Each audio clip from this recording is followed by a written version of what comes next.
안녕하세요. 열린 요양보사교육원 장혜원 강사입니다. 요양보사 자격시험 대비하여 CBT 실전 모의고사 실기 영역 준비했습니다. 열심히 공부하셔서 시험에 많은 도움 되시기 바랍니다. 36번 식사를 제공할 때 영양 부족이 발생할 가능성이 있는 대상자는 1번 녹내장 대상자, 2번 청각장애 대상자, 3번 흡연 대상자, 4번 연하곤란 대상자, 5번 언어장애 대상자. 정답은요? 네, 4번 연하곤란 대상자입니다. 자, 영양 부족이라고 하는 거는 우리 어르신들께서 식사량이 부족할 때 체중이 감소된다든지 마르고 약해 보인다든지 이러한 영양 부족이 발생할 가능성이 있는 분들은 어떤 분일까요? 보면 연하곤란이라고 하는 연하작용이 안 되시는 분들은 식사량이 불충분합니다. 연하라고 하는 거는 드실 때 입에서부터 이렇게 해서 식도로 넘어갈 때 잠시 기도를 막아주고 식도로 음식물이 넘어가야 하는데요. 이 기도로 음식물이 들어오는, 그래서 사례가 걸린다는 그런 내용이 바로 이제 음식물이 기도로 들어가게 되면 이게 흔하게 이제 사례 걸렸다 이렇게 이야기를 하게 되죠. 그러한 분들, 사례가 자주 걸리시는 분들을 연하곤란 대상자라고 합니다. 그럼 잘 못 드시기 때문에 영양 부족이 발생할 수 있겠죠. 정답 4번입니다. 37번 다음 중 재가급여 서비스의 단점으로 옳은 것은 1번 대상자가 친숙한 환경에서 생활할 수 없다. 2번 긴급한 상황에 신속하게 대응하기 어렵다. 3번 사생활이 존중되지만 개인 중심의 생활이 어렵다. 4번 대상자가 가족이나 이웃으로부터 소외되기 쉽다. 5번 의료, 간호, 요양 서비스가 복합적으로 진행된다. 정답은요? 2번입니다. 긴급한 상황에 신속하게 대응하기 어렵다입니다. 재가급여 서비스를 받으시는 분들은 집에 계시죠. 그래서 집에 계시는 분들은 요양보호사님이 보통 1대1로 돌봐주시는 상황이죠. 의료인이 거주하지는 않기 때문에 긴급한 상황에 신속하게 대응하기 어려울 수도 있습니다. 38번 왼쪽 편마비 대상자에게 침상에서 식사를 제공하는 방법으로 옳은 것은 1번 대상자의 왼쪽에 선다. 2번 입안의 왼쪽에 음식을 넣어준다. 3번 쿠션으로 오른쪽 상체를 지지해준다. 4번 오른손에 식사 보조 도구를 끼워준다. 5번 식후 입안의 왼쪽에 음식물 찌꺼기가 남아있는지 확인한다. 정답은요? 5번 식후 입안의 왼쪽에 음식물 찌꺼기가 남아있는지 확인한다입니다. 편마비 대상자는 출제 빈도가 높고요. 지금 같은 경우는 왼쪽 편마비입니다. 식사하실 때 왼쪽이 마비가 있으시기 때문에 특히 주의를 해주셔야 하는데 식후에 마비 있는 쪽에 음식물이 남아있겠죠. 그래서 이런 경우는 다 뱉던지 아니면 삼키던지 해서 입안에 음식물이 남아있지 않도록 해주셔야 하고요. 1번 보시면 대상자의 왼쪽은 지금 불편한 쪽이라서 건강한 쪽에 계셔 주셔야 그쪽으로 식사를 드릴 수가 있고요. 건강한 쪽으로 식사를 하셔야 훨씬 더 씹으시기가 편합니다.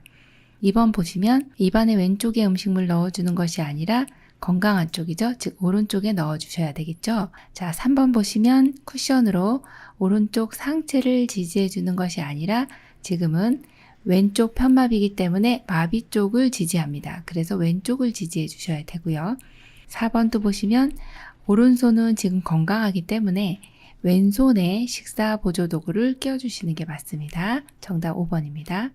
39번 대상자에게 안약을 투여하는 방법으로 옳은 것은 1번 안약을 각막에 점적한다. 2번 대상자에게 아래를 보게 한다. 3번 위 눈꺼풀에 멸균솜을 대어준다. 4번 멸균솜으로 눈 바깥쪽에서 안쪽으로 닦는다. 5번 안약을 점적한 후 비루관을 눌러준다. 정답은요? 네, 5번입니다. 안약을 점적한 후 비루관을 눌러줍니다. 비루관은 눈물이 흘러내려가는 관이에요. 요 눈물이 요 양쪽에 이렇게 눈물 샘에서 눈으로 이렇게 흘러내려가게 되는데요. 한번 깜빡일 때마다 눈을 적셔주고 코 쪽으로 내려가는 관이 있습니다. 이것이 비루관인데요. 안약을 점적한 다음에 비루관을 눌러주셔야 눈 안에 충분히 흡수가 돼서, 그래서 안약이 이제 눈에 잘 흡수가 돼 있죠.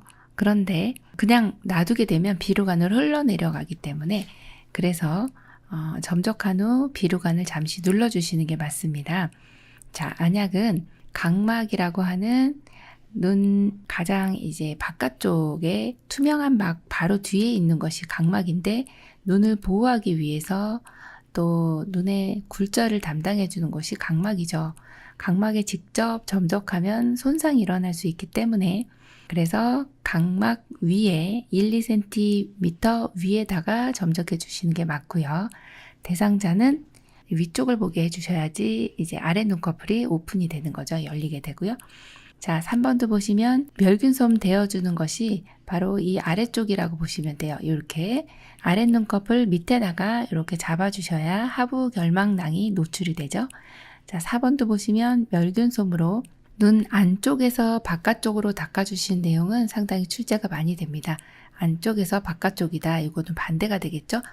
네, 그래서 반대쪽 눈으로 감염될 수도 있고, 그래서 개인위생 하실 때도 눈 닦아주실 때 안에서 바깥쪽이다. 이 내용을 꼭 기억을 해주셔야 되겠네요.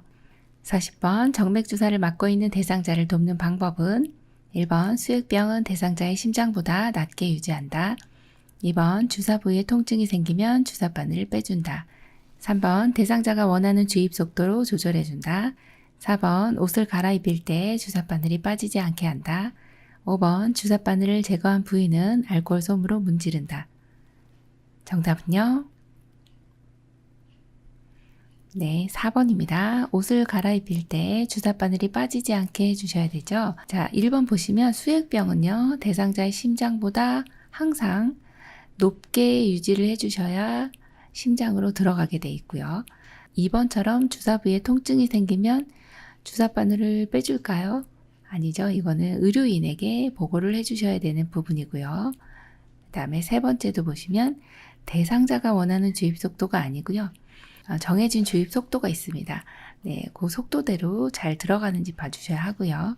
또 5번 보시면 중요한 내용이죠. 주사바늘을 제거한 부위는 알코올 솜으로 이렇게 문지르시면 피멍이 듭니다. 그래서 어떻게 해야 돼요? 1, 2분간 가볍게 눌러주십니다. 네, 요 이제 손상된 혈관벽이 혈소판으로 이렇게 메워지게 되거든요. 잘 지혈이 되기 위해서는 가볍게 눌러주셔야지 문지르시면 피멍이 듭니다. 그래서 네, 주사바늘 제거한 부위는 알코올 솜으로 부드럽게 가볍게 눌러줍니다. 41번 치매 대상자가 최근 들어 소변을 가리지 못할 때 돕는 방법은 1번 소변이 마렵다고 하면 간이변기를 대준다. 2번 바로 기저귀를 채워준다. 3번 일정한 시간 간격으로 배뇨하게 한다. 4번 지퍼가 있는 옷을 입게 한다. 5번 보호자와 유치도뇨 간 삽입에 대해 의논한다. 정답은요? 3번 일정한 시간 간격으로 배뇨하게 한다입니다. 치매 대상자가 지금 최근 들어서 소변을 못 가리시는 거예요. 그러면 방광 안에 있는 소변이 밖으로 배출이 돼야 되는데 지금 배출을 제대로 못 하시는 거죠. 요일을 느끼지 못하거나 치매로 인해서 이렇게 실수를 하시게 되는 경우는요. 방광 안에 있는 이 소변을 주기적으로 빼주시면 실수를 덜 하게 되죠. 그래서 일정 간격으로 배뇨를 하게 하는데 보통은 2시간에 한 번씩 이렇게 배뇨 훈련을 해주시면 실수가 많이 줄어들게 됩니다. 그래서 3번으로 골라주시면 되겠습니다. 42번 간이변기를 이용하여 침상 배설을 할 경우 고려해야 할 사항으로 옳은 것은 1번 열탕 소독이 가능한 변기를 선택한다. 2번 항문이 간이변기 가장자리에 오도록 한다. 3번 침상 배설 시 침대는 수평으로 해준다. 4번 간이변기는 반드시 누운 자세에서 사용하면 안 된다. 5번 배설 시 소리 나는 것을 방지하기 위해 변기에 물을 넣어둔다. 정답 골라볼까요? 1번 열탕 소독이 가능한 변기를 선택한다입니다. 자, 간이변기를 이용해서 침상에서 배설합니다. 침상에서 배설할 때는 간이변기를 사용하죠. 일어나지 못하시는 경우나 부득이한 경우에 침상에서 대소변을 해결하는 경우입니다. 이때는 이러한 이제 간이변기가 아무래도 배설물이 묻다 보니 이걸 뜨거운 물로 소독을 하는 경우들이 있거든요. 그러면 이 뜨거운 물로 소독이 가능해야지 아니면 변형이 일어나거나 하면 안 되겠죠. 그래서 정답 1번이고요. 2번에 보시면 항문이 간이변기 가장자리에 웃도록 하면 다 이 배설물들이 밖으로 다 묻겠죠. 네, 이건 너무나도 슬픈 상황이에요. 그래서 항문 중앙에 오도록 해주시는 게 맞고요. 3번에 보시면 침상 배설 시 침대는 한 반 정도나 조금 45도에서 그 이상 올려주시면 편하게 이를 볼 수가 있습니다. 또 4번처럼 간이변기는 반드시 누운 자세에서 사용하셔도 괜찮습니다. 앉으셔도 되고 누운 자세에서 사용하셔도 됩니다. 자, 5번에 보시면 배설 시 소리 나는 것을 방지하기 위해서 변기에 물을 넣어두는 것이 아니라 휴지를 넣어두시면 이렇게 소리가 좀 적게 나고요. 배설물 처리도 용이하게 됩니다. 43번 대상자의 배설을 돕기 위해 사용할 이동변기로 적절한 것은 1번 본체와 변기통이 일체형인 것, 2번 양쪽 팔걸이가 없는 것, 3번 침대에 부착되어 있는 것, 4번 대상자의 무게를 충분히 견딜 수 있는 것, 5번 양변기 시트에 올려놓을 수 있는 것. 정답은요? 4번 대상자의 무게를 충분히 견딜 수 있는 것입니다. 네, 이동변기는 침상에서 일어설 수는 있으나 화장실까지 가기 어려운 경우나 밤에 낙상 위험이 있는 경우에 이렇게 이동변기를 사용하게 됩니다. 이동변기는 어르신이 여기 앉아서 일을 보시기 때문에 대상자의 무게를 충분히 견딜 수 있는 것이어야 하고요. 1번처럼 본체와 변기통이 일체형이면 굉장히 일이 커집니다. 이 두 개를 같이 붙어 있으면 변기통에 있는 배설물을 버릴 때 본체를 들고 버려야 되죠. 네, 이거는 정말 힘든 상황입니다. 분리가 가능해야 되죠. 그 다음에 두 번째도 팔걸이가 있는 것이 훨씬 안전하고요. 그리고 침대에 부착되어 있는 것은 본 적은 없어요. 분리되어 있는 것이 맞는 거고요. 더 보편적이죠. 그리고 편리합니다. 자, 5번 같은 경우 양변기 시트에 올려놓을 수 있는 것은 굳이 이렇게까지 하는 거는 지금 양변기에 가서 일을 보시는 상황이잖아요. 그래서 이런 경우보다는 이건 불필요합니다. 그래서 이 간이변기는 침상 옆에다 놓고 쓰는 거고 이렇게 양변기에다 올려놓고 사용하시는 거는 아니다. 이렇게 보시면 되겠죠. 44번 기저귀가 젖었을 때 즉시 갈아줘야 하는 이유는 1번 변비 완화, 2번 욕창 예방, 3번 변실금 예방, 4번 요실금 완화, 5번 치질 예방. 정답은요? 네, 2번입니다. 욕창 예방이죠. 기저귀가 젖은 경우에 즉시 갈아주지 않으면 피부가 무르게 됩니다. 그리고 습하고 그러다 보면 짓무르고 욕창이 생길 수가 있겠죠? 네, 바로 갈아주셔야 되죠. 욕창 예방을 위해서입니다.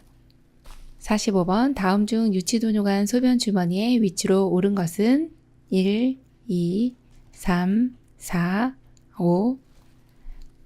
정답 골라볼까요? 네, 1번입니다. 유치도뇨관은 방광 내에 있는 소변을 빼주기 위해서 24시간 동안 소변 주머니를 차고 있는 것인데요. 항상 방광보다 낮은 위치에 있어야 감염 소인이 적은 것입니다. 자, 그래서 방광은 한 6이 어르신이라면 1번의 어르신 지금 바로 배꼽 밑에 방광이에요.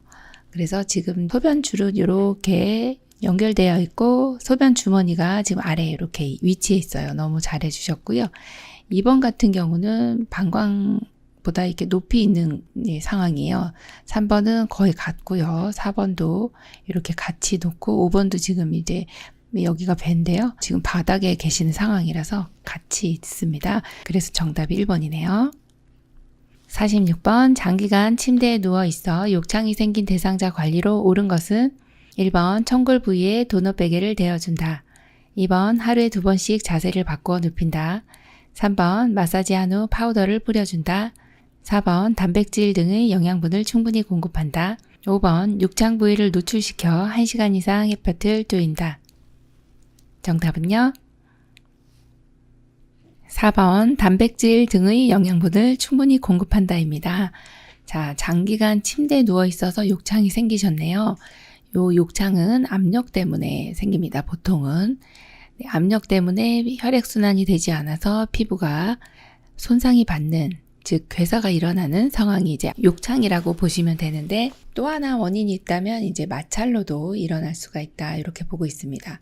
자, 그러면 이럴 때는 대상자의 피부가 손상이 되어 있습니다. 이렇게 손상되어 있는 피부, 요 피부를 메꿔줄 수 있는 것이 바로 단백질입니다. 피부를 재생시켜 주는데 당연히 필요한 영양분이 있겠죠. 네, 그것이 바로 단백질이라고 보시면 됩니다. 비타민 또한 필요하죠. 비타민은 상처를 회복시켜 주는데 또 도움이 됩니다. 자, 1번 보시면 청골 부위에 도넛 베개를 대어주는 것은 금하고 있습니다. 오히려 순환을 저해하기 때문이죠. 자, 두 번째는 하루에 2번씩 자세를 바꿔 눕히시면 욕창이 다 옵니다. 자, 어떻게 해야 될까요? 2시간마다 한 번씩은 반드시 그 이상 해주셔도 됩니다. 2시간에 한 번 그 이상 더 자주 욕창 이제 생겼잖아요. 더 자주 해주시는 게 맞고요. 자, 그리고 이제 세 번째는 파우더가 나왔는데요. 파우더는 금한다고 보시면 돼요. 오히려 땅구멍을 막기 때문에 안 좋은 영향을 미치게 됩니다. 5번 보시면 욕창 부위를 노출시키는 거 괜찮고요. 근데 1시간 이상 이렇게 햇볕을 쬐이진 않습니다. 햇볕이 강하지 않을 때 30분 정도 쬐어주시면 이제 자외선이 피부를 손상시킨 피부를 조금 치유해 줍니다. 그래서 1시간 이상은 아니고요. 30분 정도 잠시 이렇게 노출해 주시는 것은 괜찮습니다. 47번 침상에서 대상자의 머리를 감기는 방법은 1번 침대 중앙에 반듯하게 눕힌다. 2번 린스를 한 후 차가운 물로 헹군다. 3번 샴푸를 묻혀 손가락 끝으로 마사지한다. 4번 방수포를 머리 부위에 깔아준다. 5번 머리카락은 젖은 상태에서 빗으로 정돈한다. 정답 골라볼까요? 3번 샴푸를 묻혀 손가락 끝으로 마사지한다입니다. 네, 머리 감기실 때는 이렇게 해주시면 되고요. 그리고 1번 보시면 침대 중앙이 아니고요. 침대 모서리에 눕히셔야 되고 2번도 린스 한 다음에 차가운 물로 헹구면 추워요. 어르신들. 네, 따뜻한 물로 헹궈 주십니다. 자, 4번 보시면 방수포 까는 곳은요. 어깨 밑까지 깔아주시면 되고 5번처럼 머리카락을 젖은 상태에서 빗으로 정돈하면요. 물이 뚝뚝 떨어집니다. 어르신들은 마른 수건으로 물기를 제거한 다음에 헤어드라이를 사용해 주시는 것이 맞습니다. 48번 여성 대상자의 회음부 청결을 돕는 방법은 1번 회음부에 분비물이 있으면 소독해 준다. 2번 목욕담요로 복부를 덮는다. 3번 따뜻한 물을 음부에 흘려보낸 후 닦는다. 4번 둔부 밑에 변기를 넣은 후 방수포를 깐다. 5번 회음부 세척 후 젖은 수건으로 물기를 닦는다. 정답은요? 네, 3번입니다. 따뜻한 물을 음부에 흘려보낸 후 닦는다입니다. 네, 이렇게 해서 닦아주시면 네, 춥지도 않고 네, 잘 닦아지죠? 1번 보시면 회음부에 분비물이 있네요. 이러면은 일단은 지금 분비물이라고 하면 정상적인지 아닌지 모르는 상황이라서 소독 같은 경우는 의료인이 하는 거기 때문에 보고해 주셔야 하고 이번에 목욕담요로 덮는 곳은요. 몸과 다리입니다. 자, 4번에는요. 둔부 밑에 변기를 넣은 후 방수포를 까는 것이 아니라 방수포를 깔고 그 다음에 변기를 놓아주시면 됩니다. 자, 5번은요. 회음부를 세척하실 때는 반드시 세척한 다음에는 마른 수건으로 물기를 닦아주셔야 되겠죠. 49번 거동이 불편한 대상자의 통목욕을 돕는 방법은 1번 목욕 후 선체로 옷을 입힌다. 2번 팔, 몸통, 회음부, 다리순으로 닦는다. 3번 대상자의 등을 욕조 안 벽에 대고 앉게 한다. 4번 물의 온도는 30도씨 이내로 유지한다. 5번 요양보호사의 발끝으로 물의 온도를 확인한다. 정답은요? 3번 대상자의 등을 욕조 안 벽에 대고 앉게 한다 입니다. 자, 요 내용은요. 대상자가 앉았을 때 이렇게 앉았을 때 이 벽에 대고서 이 안쪽에다가 대고서 앉아 계셔야지 가운데 계시면은 이 물 때문에 이게 둥둥 떠다니시니까 안정적이지가 않아서 이렇게 해주시는 게 맞고요. 1번 보시면 목욕 후 서서 옷을 입으시면 위험합니다. 그래서 반드시 옷을 입으실 때 안전을 위해서는요, 앉아서 입혀주셔야 하고, 그 다음에 이제 몸 닦는 순서는요, 통목욕 들어가시기 전에 다리부터, 심장에서 먼 곳부터 씻습니다. 그래서 다리 먼저, 그 다음에 발, 몸통, 회음부 손으로 닦고 들어가시면 되고요. 자, 물의 온도입니다. 이거는 너무 30도씨 이내면은 체온보다 낮아요. 그래서 40도씨 내외가 맞고요. 5번 보시면 요양보호사의 발끝으로 온도를 확인하면 어르신이 기분 나빠합니다. 발끝으로 지금 요양보호사님 발이 아무리 깨끗해도 어르신들 기분 나빠하세요. 요양보호사의 손등으로 물의 온도를 확인하고 어르신의 발끝에 이제 물을 대봐야 되는 거죠. 자, 정답이 3번이네요. 50번 오른쪽 편마비 대상자에게 단추가 없는 상의를 입히는 순서로 옳은 것은 1번 오른쪽 팔 머리 왼쪽 팔, 2번 머리 왼쪽 팔 오른쪽 팔, 3번 머리 오른쪽 팔 왼쪽 팔, 4번 왼쪽 팔 오른쪽 팔 머리, 5번 왼쪽 팔 머리 오른쪽 팔. 정답은요? 1번입니다. 자, 오른쪽 편마비입니다. 입을 때는 마비된 쪽 먼저, 입고 벗을 때 순서가 있어요. 입을 때는 마비된 쪽이 불편하시기 때문에 마비된 쪽을 먼저 입혀요. 그 다음에 벗을 때는요, 건강한 쪽을 움직일 수가 있습니다. 그래서 건강한 쪽을 나중에 벗게 됩니다. 입을 때는 마비된 쪽 먼저, 벗을 때는 건강한 쪽 먼저, 이렇게 반드시 이 입마 벗건을 기억을 해주시고요. 자, 그럼 여기 지금 오른쪽 편마비이기 때문에 단추가 없는 상의는 입마 벗건의 이 원칙은 벗어나는 게 아니기 때문에 가운데 머리만 넣어주시면 돼요. 자, 오른쪽 팔이 불편하니까 1번이 오른쪽 팔, 그 다음에 중간에 머리가 들어가고, 그리고 마지막 불편한 쪽. 오른쪽 팔 먼저, 그 다음에 머리, 왼쪽 팔. 머리가 나왔어요. 그러면 시험에 머리가 나오든지 수액이 나오든지 무조건 가운데로 가면 됩니다. 그것만 골라주시면 돼요. 예, 이거는 원칙에서 벗어나지 않기 때문에 입마 벗건을 대입해 주시고 가운데다가 수액이 나오든 이 단추 없는 상의가 나오든 이렇게 머리 혹은 수액을 중간에 집어넣어 주시면 정답이 됩니다. 51번 대상자를 휠체어에서 일으킬 때 허리 손상을 예방하기 위한 요양보호사의 올바른 자세는 1, 2, 3, 4, 5. 정답 골라볼까요? 네, 3번입니다. 허리 손상을 예방하기 위해서는 일단 지지면은 넓게, 중심선은 낮게. 자, 중심이 낮게 되려면 어떻게 해야 될까요? 네, 무릎을 구부려 주셔야 되죠.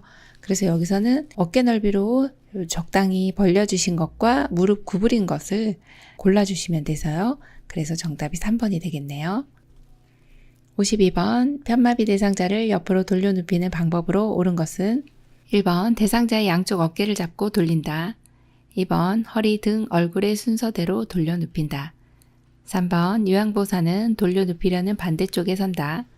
4번 돌려 눕히는 앞쪽에서 팔과 무릎을 잡고 돌려 눕힌다. 5번 돌려 눕히는 앞쪽에서 어깨와 엉덩이를 잡고 돌려 눕힌다. 정답은요? 5번 돌려 눕히는 앞쪽에서 어깨와 엉덩이를 잡고 돌려 눕힌다입니다. 옆으로 돌려 눕히는 방법입니다. 대상자 이러한 체위를 이제 측위라고 하죠. 옆으로 돌려놓은 자세의 측위. 자, 측위는 언제 할까요? 그러면 청골에 욕창이 있다든지 관장을 할 때 이 체를 해주시면 돼요. 돌려눕히려는 앞쪽에서 잡는 부위 중요하죠. 반대쪽 어깨와 엉덩이를 잡고 요양보호사 쪽으로 돌려눕히시면 되고요. 자, 1번처럼 양쪽 어깨를 잡고 돌리는 건 아닙니다. 부위는 어깨와 엉덩이고요. 그리고 돌려눕히는 순서는요. 제일 먼저 얼굴, 그 다음에 어깨, 그리고 3번이 엉덩이 쪽으로 이렇게 내려오시면 돼요. 위에서부터 돌려 눕힐 때는 맨 위에 있는 것부터 이렇게 얼굴 먼저, 시선이 먼저 가고, 그 다음에 어깨가 가고 그리고 엉덩이가 가시면 되거든요. 그래서 순서가 얼굴, 등, 허리가 아니고 얼굴, 어깨, 엉덩이 이렇게 보시면 되고요. 3번 같은 경우 요양보호사는 돌려 눕히려는 쪽에 선다 이렇게 보시면 됩니다. 4번처럼 이제 돌려 눕히는 곳에서 잡아야 될 곳이 이제 5번으로 보시면 어깨와 엉덩이다. 이 내용을 기억해 주시면 되겠습니다. 53번 대상자를 휠체어에 태우고 이동할 때 휠체어 앞바퀴를 들어 올려 뒤로 젖힌 상태에서 이동해야 하는 경우는 1번 울퉁불퉁한 길을 갈 때, 2번 내리막길을 내려갈 때, 3번 평지를 이동할 때, 4번 오르막길을 올라갈 때, 5번 엘리베이터를 타고 내릴 때. 정답은요? 네, 1번입니다. 자, 바퀴를 들어 올려 뒤로 젖힌 상태에서 이동해야 하는 경우는 울퉁불퉁한 길을 갈 때입니다. 이런 경우는 여기 앞에 있는 바퀴, 이것을 앞바퀴, 작은 바퀴라 하죠. 이 앞바퀴가 진동을 다 느끼면 너무 이제 어르신들 덜컹덜컹 하거든요. 그래서 뒤에 있는 바퀴가 큰 바퀴이기 때문에 뒷바퀴를 이용해서 가주시면은 이런 진동을 덜 느낄 수가 있어서 1번으로 골라주시면 됩니다. 54번 바닥에 있는 대상자를 휠체어로 옮기는 순서로 옳은 것은 가. 엉덩이를 들어 허리를 펴게 한다. 나. 무릎을 세워 힘을 주고 일어나 휠체어에 앉게 한다. 다. 대상자가 무릎을 꿇은 상태에서 휠체어를 잡게 한다. 라. 대상자 가까이에 휠체어를 놓고 잠금장치를 잠근다. 1, 2, 3, 4, 5 정답 골라볼게요.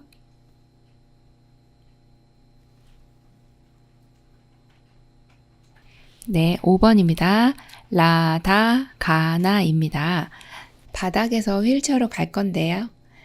휠체어는 항상 위치 선정이 먼저 들어갑니다. 휠체어는 먼저 위치가 선정이 되고 나면 잠금 장치하고 발받침대가 같이 갑니다. 자, 그러면 라번에 지금 대상자 가까이에, 네, 건강한 쪽 가까이에 휠체어를 놓고 잠금 장치를 잠근다. 네, 위치 선정이 들어가고 나면 잠금 장치가 나오는 걸 골라주시면 이 첫 번째라고 보시면 돼요. 그리고 일단 일어나셔야 되기 때문에 대상자 무릎을 꿇게 합니다. 그리고 무릎을 꿇으시면 이제 일어나셔야 되는데 엉덩이를 들어서 허리를 펴시면 일단 상체가 이렇게 들어 올려지게 되고요. 그리고 마지막 무릎을 세워야 합니다. 건강한 쪽 무릎을 세워서 힘을 주게 하고 자, 마지막이 뭔가요 하면 휠체어에 앉는 부분이 마지막이 되죠. 그래서 이거 고르실 때는 처음 하고 마지막만 아셔도 중간에 이 내용을 순서대로 연결해 주시면 되기 때문에 이런 문제 나오면 조금 어렵지만 포기하지 마시고 휠체어는 먼저 위치 선정이 들어가고 나면 잠금 장치를 잠근다. 그 다음에 차근차근 생각하셔서 마지막에 앉게 한다. 이렇게 골라주시면 답을 고르시기가 쉽습니다. 정답 5번입니다. 55번 한쪽 다리가 약한 대상자가 보행기를 사용하여 이동하는 순서로 옳은 것은 1번 약한 다리와 보행기 건강한 다리 2번 보행기 건강한 다리 약한 다리 3번 보행기 약한 다리와 건강한 다리 4번 약한 다리 건강한 다리와 보행기 5번 건강한 다리 약한 다리 보행기 정답 골라볼까요? 1번입니다. 약한 다리와 보행기입니다. 보행기나 지팡이와 같은 보장구들이 나오면 먼저 앞세운다. 나를 도와서 먼저 나가야 된다. 이렇게 생각하셔야 됩니다. 자, 그런데 보행기 같은 경우는 보통은 양쪽 다리가 불편하신 경우이기 때문에 보행기 나가고 한 발 한 발 나가면 되는데요. 지금같이 한쪽이 약하신 경우는 반드시 약한 다리가 힘이 없기 때문에 보행기와 같이 나가고 그리고 나서 건강한 다리가 가주시는 게 순서입니다. 그래서 정답이 1번입니다. 56번 복지용구 중 배외감지기를 사용하는 방법은 1번 배외감지기는 2년마다 새 것으로 교체한다. 2번 위성 항법 장치형 배외감지기는 현관 앞에 둔다. 3번 매트형 배외감지기는 침대나 방바닥에 설치한다. 4번 배의 감지기는 물에 세척하여 사용한다. 5번 배의 감지기가 오작동하면 국민건강보험공단에 신고한다. 정답은요?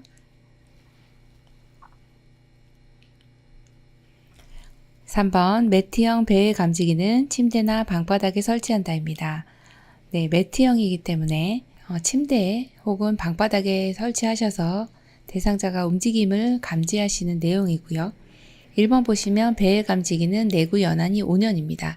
자, 그래서 5년으로 기억하시면 되고, 또 2번처럼 위성 항법 장치형 GPS형은 현관 앞에 두시는 것이 아니라 이런 경우는 목에다가 걸고 다니시든지 지금 요새 스마트워치처럼 손목에다 차고 다니든지 하실 수 있는 게 GPS형이고요. 그 다음 4번처럼 물에 지금 전기로 이렇게 작동이 되는 거는요. 물과는 상극이죠. 그래서 물에 닿으면 오작동이 될 수 있습니다. 주의해 주셔야 합니다. 또 감전 위험도 있고요.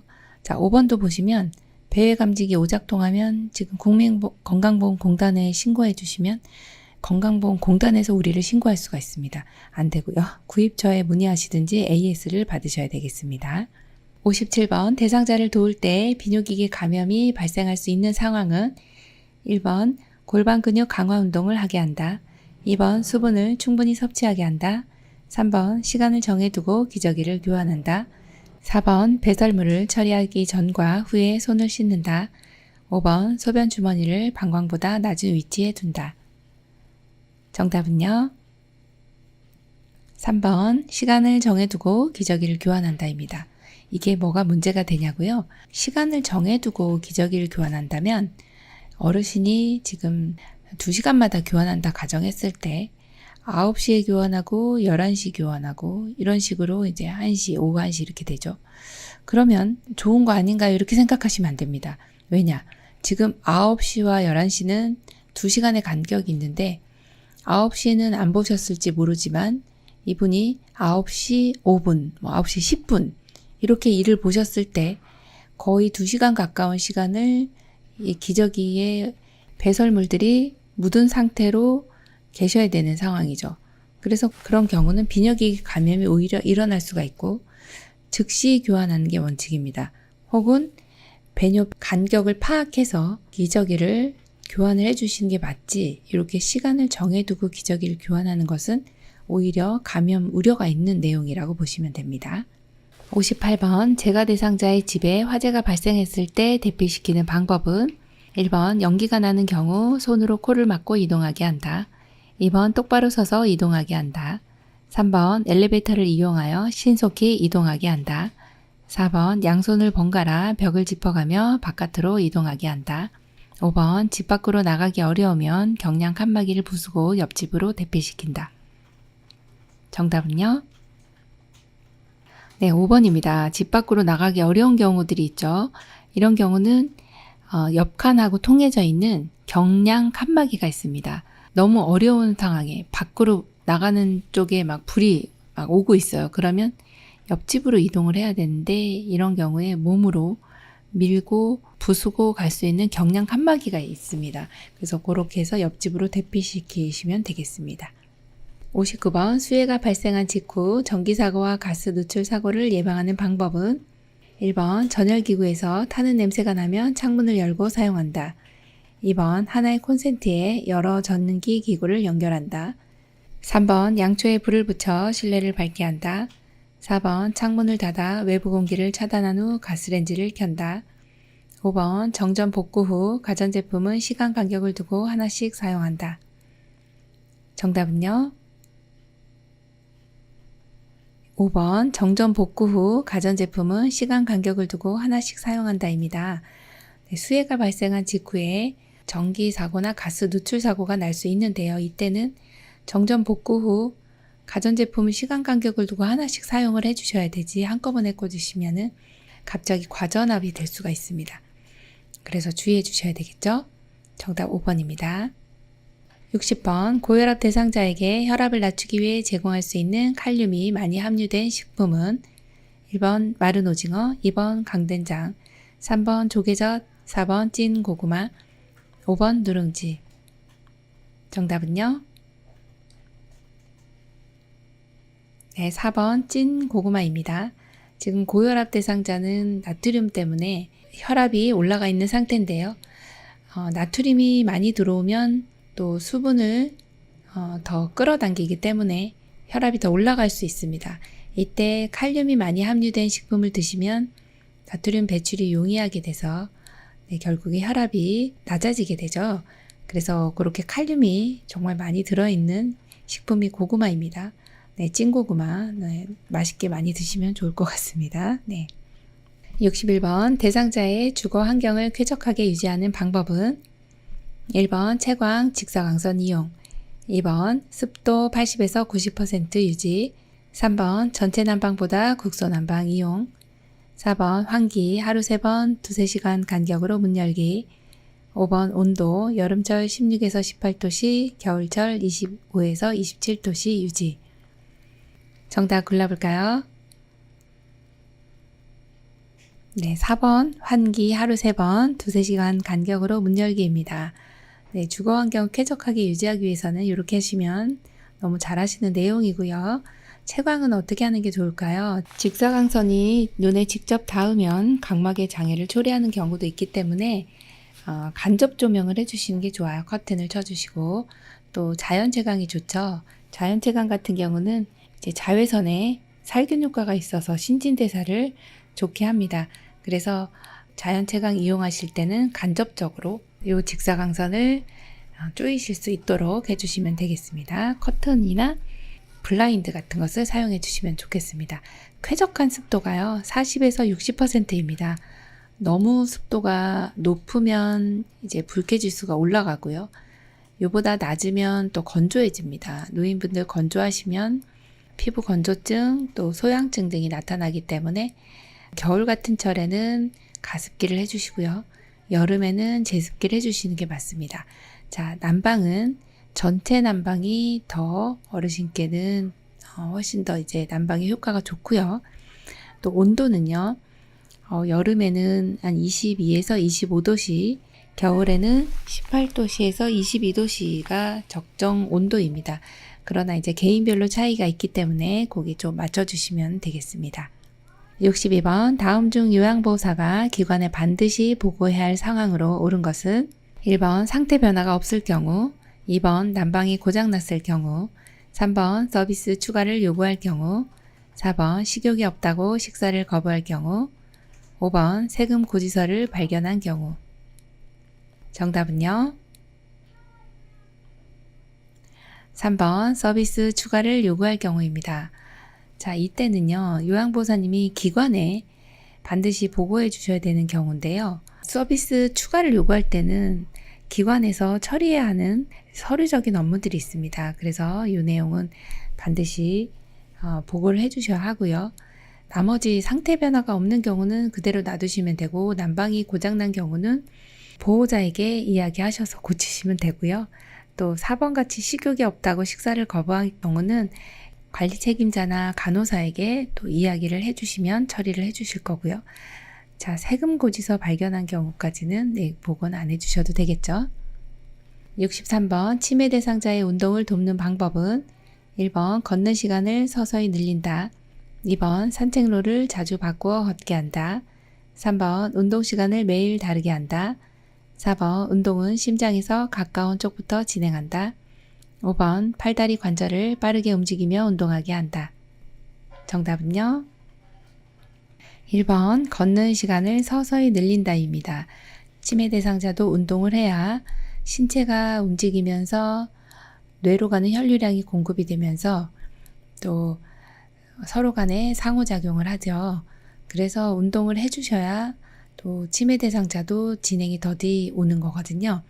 자, 걷는 시간을 늘릴 때는 서서히 늘려주셔야 합니다. 운동량을 늘릴 때는 서서히 어르신의 컨디션에 맞게 해주시면 되고요.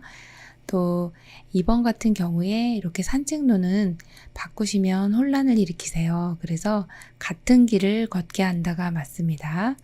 자, 3번도 마찬가지죠. 매일 다른 길을 가게 되면 어르신이 불안해 하십니다. 자, 그리고 4번 보시면 운동은 심장에서 먼 쪽부터 한다. 요 내용 하나 기억을 해 주셔야 합니다. 그래서 다리부터 하게 되죠. 자, 5번도 팔다리 관절을 빠르게 이런 내용이 나면 X 해주셔야 됩니다.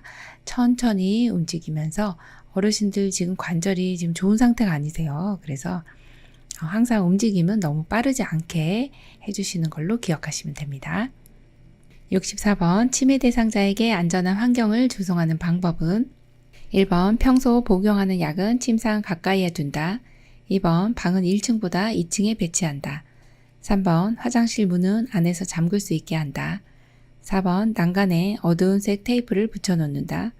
5번 잠자는 동안에는 침대 밑에 두꺼운 요를 깔아둔다. 정답은요? 5번 잠자는 동안에는 침대 밑에 두꺼운 요를 깔아둔다입니다. 자, 안전한 환경을 조성하기 위해서는 대상자가 침대 사용을 하는 경우 침상에서 낙상이 일어나면 상당히 많이 다칠 수가 있습니다. 자, 그래서 침대 밑에 두꺼운 요를 깔아 놓으면 떨어지시더라도 덜 다치시게 되니까요. 5번이 정답이고요.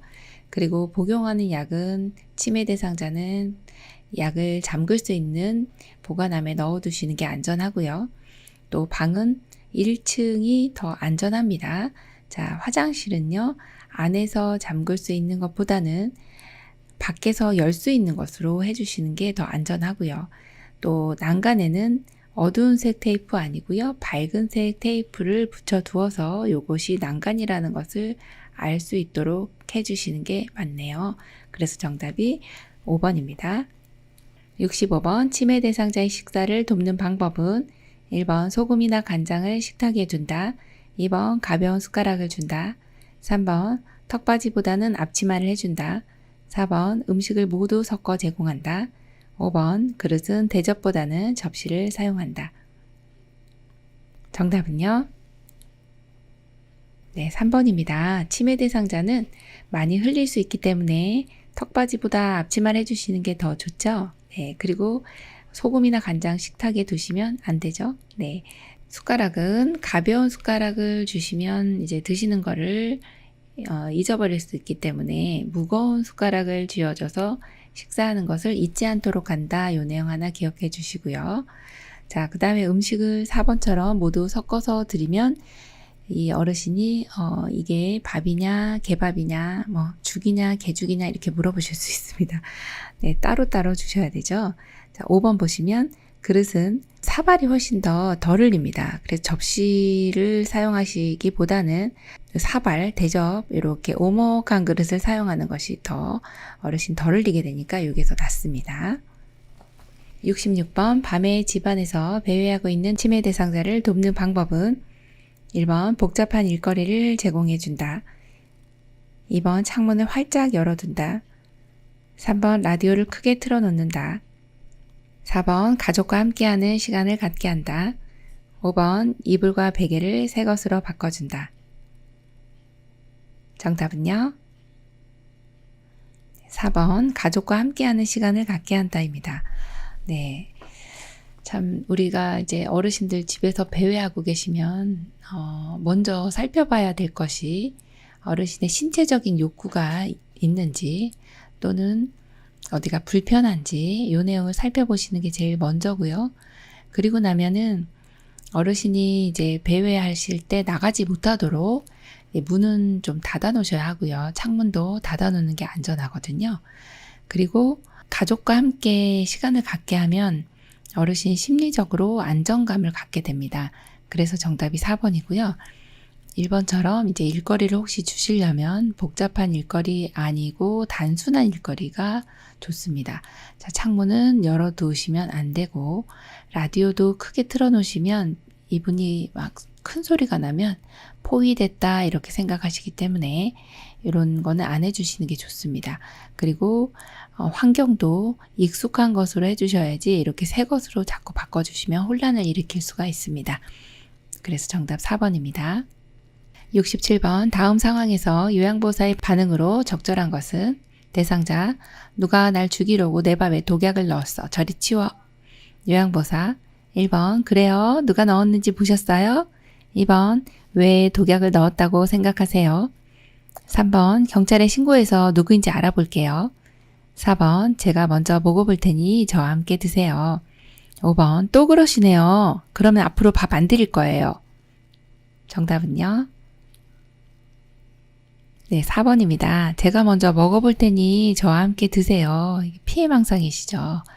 그래서 이제 이럴 때는 어르신이 이제 독약을 안 넣었다라고 아무리 설명을 해도 못 믿으시거든요. 그래서 제가 먹어볼 테니 저와 함께 드세요. 이렇게 말씀해 주시면 됩니다. 68번, 다음 중 치매 대상자의 특징에 대한 설명으로 옳은 것은 1번, 치매 대상자의 행동을 개인적인 의미로 받아들인다. 2번, 파괴적인 행동은 심술을 부리려는 의도에서 나온다. 3번, 수면장애가 있을 경우 복잡한 일거리를 제공한다. 4번, 치매 대상자의 기능 상태 및 상황에 따라 요양 서비스를 달리한다. 5번, 치매 대상자와 의사소통할 때는 가능한 신체 접촉은 하지 않는다. 정답 골라볼까요? 네, 4번입니다. 치매 대상자의 기능 상태 및 상황에 따라 요양 서비스를 달리하게 됩니다. 일관적인 서비스가 좋을 것 같지만 어르신들마다 기능 상태나 상황이 많이 다르거든요. 그래서 이때는 요양 서비스를 그 대상자에 맞춰서 개별적인 이런 요양보를 제공해야 합니다. 이게 맞습니다. 자, 1번처럼 이런 행동은 어떤 의미 있는 행동으로 받아들이시진 않으셔도 되고요. 2번 같은 경우도 심술을 부린다, 일부러 나한테 막 이렇게 파괴적인 행동을 한다, 그런 건 아닙니다. 자, 3번 같은 경우 이렇게 복잡한이 나오면 치매 대상자는 땡 하시면 되고요. 자, 5번 같은 경우 치매 대상자라 할지라도요, 신체 접촉을 해주시면 어르신들이 훨씬 더 친밀감을 갖게 되고 안정감을 갖게 되세요. 그래서 소통하실 때도 신체 접촉 해주시는 게 좋습니다. 69번, 다음 사례에서 치매 대상자를 돕는 방법은 시설에서 낮 동안 잘 지내던 대상자가 해질녘이 되면 오늘 수고하셨어요. 저는 퇴근합니다. 라고 하면서 밖으로 나가려고 한다. 1번, 편히 나갈 수 있게 문을 열어준다. 2번, 아직 일이 끝나지 않아 갈 수 없다고 말한다. 3번, 조명을 흐릿하게 하여 밤이라는 것을 알린다. 4번, 요양시설이라 나갈 수 없다고 설득한다. 5번, 대상자가 좋아하는 텔레비전 프로그램을 켜준다. 정답은요? 네, 5번입니다. 대상자 좋아하는 텔레비전 프로그램을 켜줍니다. 자, 여기에서는요, 치매 대상자가 지금 해질녘이 되면 오늘 수고하셨어요. 전 퇴근합니다. 이렇게 나가려고 하시는 거죠. 석양증후군이라고 보시면 되는데요. 이때는 대상자가 지금 어두워지면서 불안 증상이 나타났기 때문에 텔레비전을 틀어준다든지 불을 밝게 해준다든지 몸을 따뜻하게 해준다든지 이러면 증상이 많이 좋아질 수 있습니다. 그래서 좋아하는 텔레비전 프로그램을 켜주면 밝으니까 환해지니까 이제 어르신의 기분도 전환이 되고 상태가 좋아질 수가 있습니다. 1번처럼 이렇게 문을 열어두시면 나가버립니다. 그럼 배회하고 그러다 보면 실종되시는 거죠. 네, 문 열어두시면 안 되는 게 이제 이렇게 나가시려고 하는 분들은 열어두시면 안 되고 일이 끝나지 않아서 갈 수 없다고 말하는 것도 네, 좋은 방법 아닙니다. 자, 3번처럼 이게 조명을 흐리게 하는 게 상당히 더 상태를 악화시킵니다. 왜냐? 해질녘에 이런 상황이 발생되기 때문에 조명을 오히려 밝게 해주시는 것이 맞고요. 자, 4번처럼 요양시설이라 나갈 수 없다고 설득, 어르신에게는 이제 설득이 통하지 않는다 이렇게 보시면 됩니다. 70번, 치매 대상자가 프로그램실에서 자주 옷을 벗는 행동을 할 때 돕는 방법은 1번, 편안한 옷으로 갈아입혀 본다. 2번, 스스로 옷을 입을 때까지 기다린다. 3번, 시설장에게 알리겠다고 말한다. 4번, 옷을 입으라고 큰 소리로 말한다. 5번, 가족에게 상황을 설명하고 퇴소를 권한다. 정답은요? 네, 1번입니다. 편안한 옷으로 갈아입혀 봅니다. 이렇게 이제 옷을 벗는 행동을 하실 때는 옷이 불편해서 그러실 수가 있기 때문에 1번으로 해주시면 되겠네요. 71번, 치매 대상자에게 다음 그림과 같은 인지자극 훈련을 할 때 향상될 수 있는 주요 인지 기능은 1번 공감력, 2번 진압력, 3번 주의력, 4번 친화력, 5번 계산력. 정답은요? 네, 3번 주의력입니다. 왼쪽과 똑같이 오른쪽에 빈표에 도형과 숫자를 넣으실 건데 이렇게 숫자를 같이 왼쪽에 있는 그림하고 같이 도형 숫자를 그려 넣는 것입니다. 이 주의력이 떨어져 계시면은 이 위치에 정확하게 그려 넣으실 수가 없어요. 네, 그래서 3번이에요. 72번 대상자와 친밀한 관계를 형성하는 데 도움이 되는 의사소통 방법은 1번 요양보호사는 국가 자격을 지닌 전문가임을 강조한다. 2번 의견이 다를 때에도 대상자의 주장을 먼저 들어준다. 3번 원하는 바를 우회적으로 돌려서 이야기한다. 4번 대상자가 침묵할 때에는 요양보호사가 주도적으로 이야기한다. 5번 요양보호사의 경험을 바탕으로 문제 해결 방법을 정확히 조언한다. 정답은요? 네, 2번입니다. 의견이 다를 때에도 대상자의 주장을 먼저 들어줍니다. 네, 우리 주장만 내세울 것이 아니라 어르신들이 어떤 의견을 가지고 계신지 먼저 들어주는 것이 소통할 때 또 친밀한 관계를 형성하는 데 많은 도움이 되겠죠. 73번 동료 요양보호사가 반복적으로 사적인 부탁을 할 때 나 전달법으로 의사소통한 경우는 1번 그건 규칙에 어긋나는 일이라고 생각하는데요. 2번 제가 해드릴 테니 걱정하지 마세요. 3번 이번에는 다른 분에게 부탁하는 게 좋겠어요. 4번 사적인 부탁을 자주 하시니 제 생활에 지장이 있어 불편하네요. 5번 한두 번도 아니고 다른 사람을 이렇게 힘들게 하면 안 돼요. 정답은요? 4번입니다. 사적인 부탁을 자주 하시니 제 생활에 지장이 있어 불편하네요. 여기에서 이제 나 전달법은 나의 의견이 반드시 들어가야 되기 때문에 다른 내용이 틀린 내용은 없습니다. 그런데 여기에서 키워드는 나 전달법이라는 것이죠. 나의 의견이 들어간 걸 고르셔야 돼요. 사적인 부탁을 하시니까 제 생활에 지장이 있어서 제가 상당히 불편합니다. 라고 하는 본인의 의견이 들어가죠. 내가 불편해요. 이 표현이 들어갑니다. 그래서 4번으로 골라주시면 됩니다. 74번 다음 대화에서 효과적인 의사소통을 위한 요양보호사의 공감적 반응은 대상자 우리 애들은 왔다 간 지 너무 오래됐어. 다른 사람들은 손주들까지 데리고 자주 오던데. 요양보호사 1번 자녀분들이 많이 보고 싶으신가 봐요. 2번 자녀분들이 무심하네요. 전화해서 오라고 할게요. 3번 그동안 그런 말씀 안 하시더니 왜 그러세요? 4번 연세가 많으시니 이것저것 서운한 게 당연해요. 5번 옆방 어르신네 가족은 외국에 살아서 아예 안 와요. 정답은요?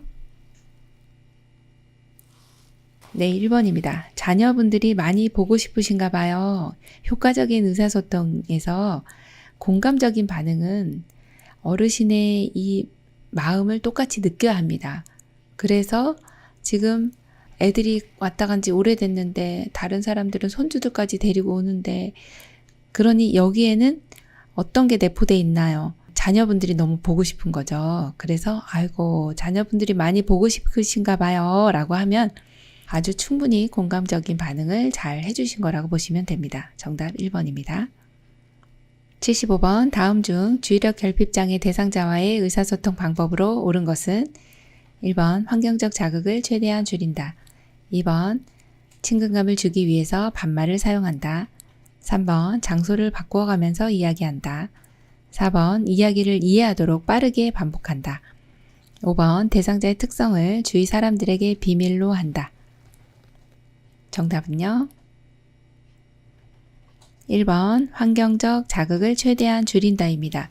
주의력 결핍 장애는 주의가 산만하신 분들이에요. 그래서 자극을 많이 주시면 안 되겠죠. 자, 2번 보시면 반말 사용하시는 거는 어떤 경우라도 안 되세요. 자, 그 다음에 3번도 장소를 자꾸 바꿔가면 더 산만해집니다. 혼란을 일으키실 수가 있어요. 혼란스럽죠?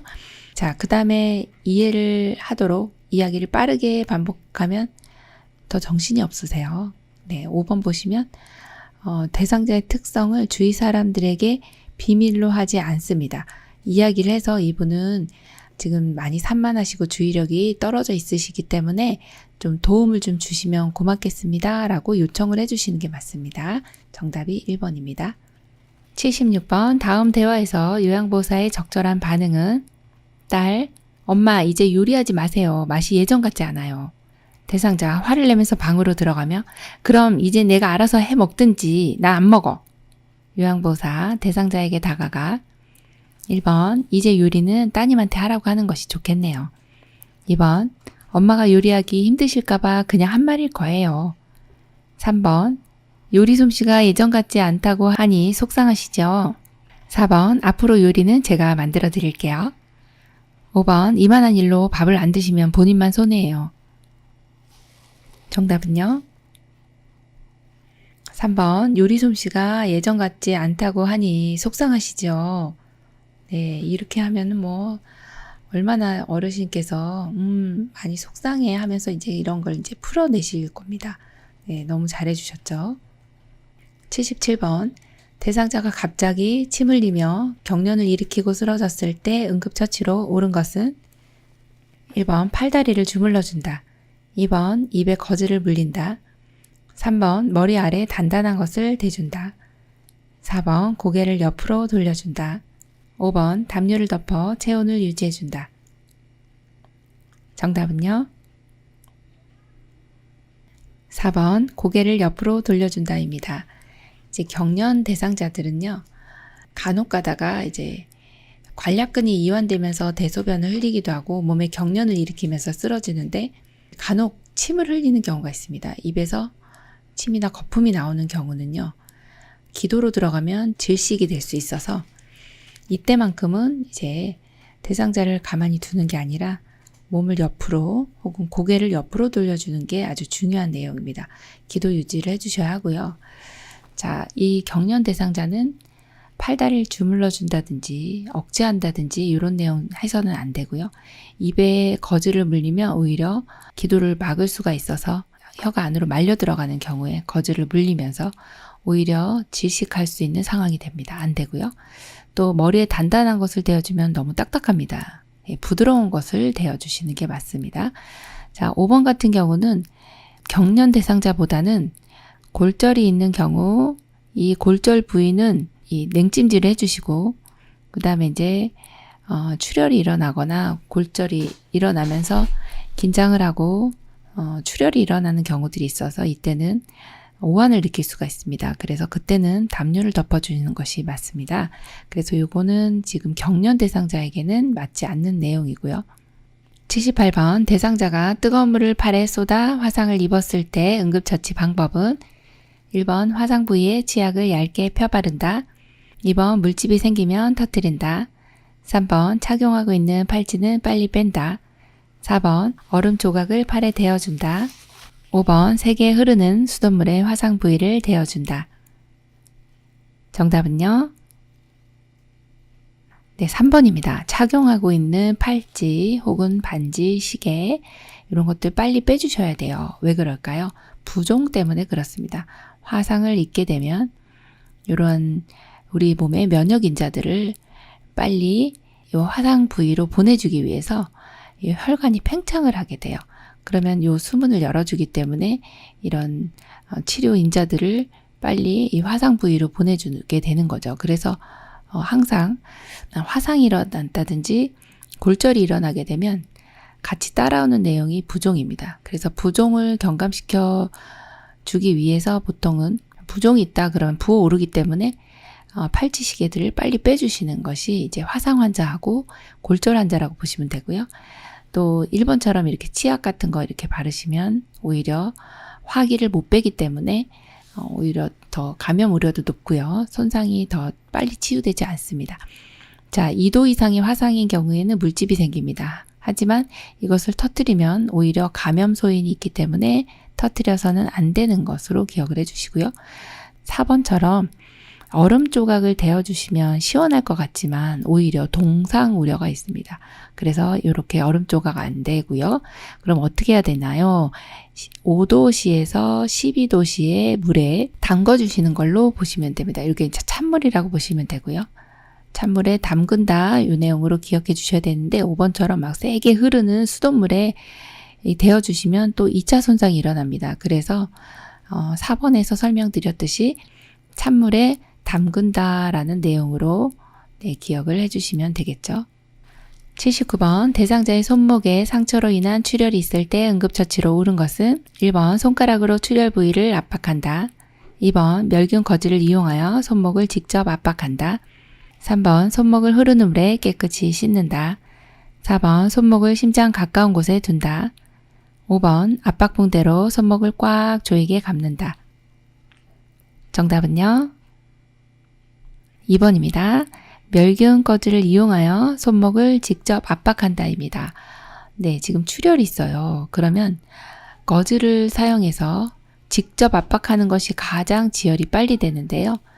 왜 굳이 멸균 거즈를 사용하나요?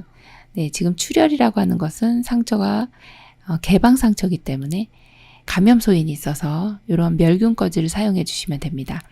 잘 골라주셨고요.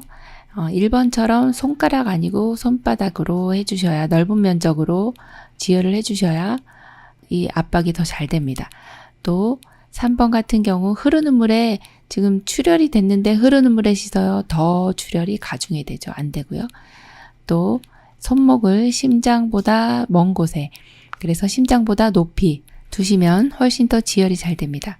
5번 같은 경우 압박본대로 이렇게 꽉 조이게 감지는 않습니다. 적절한 압력을 가하게 해주시면 되겠습니다. 80번 심정지 대상자에게 자동심장 충격기를 시행하는 순서는 1, 2, 3, 4, 5. 정답 골라볼까요? 2번 전원 켜기, 전극 패드 부착, 심장 리듬 분석, 제세동 시행입니다. 자동 심장 충격기라고 하면은 심장 마비 대상자, 즉 심정지 대상자에게 심장이 다시금 뛸 수 있도록 전기 자극을 주는 것이라고 보시면 됩니다. 심장은 자동으로 이 전기 자극을 주어서 스스로가 콩닥콩닥 두근두근 뛰게 되는 자율신경계 지배를 받는 기관 중에 하나인데요. 이 심장이 멈췄을 때는 외부로부터 자극이 오지 않으면 심장은 다시 뛸 수 있는 이런 가능성이 상당히 낮습니다. 그래서 우리가 제일 먼저 심정지 대상자에게는 심폐소생술이라고 하는 것을 하잖아요. 심폐소생술을 하고 있는 동안에 자동 심장 충격기가 준비가 되면 바로 적용을 합니다. 어느 순간에든지 자동 심장 충격기가 오네요. 왔어요. 도착했어요. 바로 이 적용을 해주셔야 되는데 제일 먼저 뭘 해주셔야 되느냐? 이때는 전원을 먼저 켭니다. 전기기기이기 때문에 자동 심장 충격기가 도착했는데 전원을 켰어요. 전원이 안 켜져요. 무용지물입니다. 네, 그래서 전원을 먼저 켜고요. 그 다음에 패드를 부착합니다. 패드 부착하는 이유는 심장 리듬이 지금 뛰고 있는지, 심장이 뛰고 있는지 안 뛰고 있는지 보는 거 하나와 하나는 전기 자극을 주기 위해서입니다. 자, 전극 패드를 오른쪽 빗장뼈 아래 왼쪽 겨드랑이 중간선에 붙여주시고요. 자, 그리고 나면 심장 리듬을 분석하게 됩니다. 정말 심장이 뛰나 안 뛰나 확실하게 체크를 합니다. 그래서 이때는 대상자에게서 잠시 떨어져 계시면 되고요. 심장 리듬 분석이 끝나면 제세동이 필요하다라고 이제 멘트가 나옵니다. 그럴 때는 지금 심정지 환자니까 자동 심장 충격기로 전기 자극을 줄 거다. 이거 이제 제세동이거든요. 그래서 전기 충격을 가할 것입니다. 라고 이제 멘트가 뜨면 충전을 합니다. 그리고 전기가 딱 모아지면 제세동이라고 하는 걸 시행을 합니다. 이때도 역시 감전 우려가 있기 때문에 대상자에게서 떨어져서 제세동을 시행을 하게 되면 되죠. 자, 그래서 순서는 전원 켜기, 전극 패드 부착, 심장 리듬 분석, 제세동 시행 이렇게 보시면 되겠습니다. 요양보호사 자격시험 대비하여 CBT 실전 모의고사 실기 영역 문제 풀어봤습니다. 열심히 공부하신 만큼 좋은 결과 있으시기 바라고요. 모두 시험에 합격하시기 바랍니다. 열린 요양보호사 교육원 장희연 강사였습니다. 감사합니다.